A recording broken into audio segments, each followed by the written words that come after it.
বিসমিল্লাহির রহমানির রহিম। আজকে আপনাদের জেনারেল এসি টেস্টান সিস্টেম সম্বন্ধিত ধারণা দেবো। এখানে দেখেন, এখানে ডিটেলস দেওয়া আছে টেস্টান সিস্টেম। এখানে পুরো প্যারামিটারগুলো দেওয়া আছে কীভাবে টেস্টান করতে হবে আপনাদের দেখায়। দেখেন এখানে 5টা সুইচ আছে। এটা মুড বাটনে দেখেন অ্যালার্ম চলে আছে। এটা লাইটিং পরিবর্তন হয়েছে, select button, inter button, exit button, pump down button. এটা যেভাবে টেস্ট অনও করা যায়, পাম্প ডাউনও করা যায়।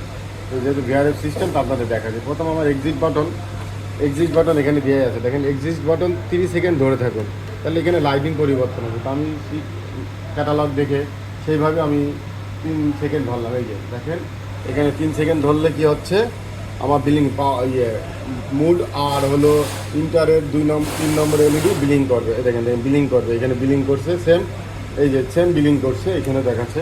তারপরে আমি আরেকবার সিলেক্ট বাটন টিপবো। সিলেক্ট বাটন টিপলে দেখেন বিলিং করছে কি আপনার, বিলিং করছে মুড বাটন, হ্যাঁ মুড বাটন বিলিং করছে, আর বাটন বিলিং করছে, এলইডি 2 বিলিং করছে। এলইডি 3 থেকে এলইডি 2-তে চলে গেছে, বিলিং করছে। তারপরে আবার ইন্টার বাটন একবার, হ্যাঁ ইন্টার বাটন টিপলে দেখেন আবার মুড বাটন বিলিং করছে, আর আপনার হচ্ছে জ্বলেই থাকছে, হ্যাঁ বিলিং করছে, এটা জ্বলেই থাকছে।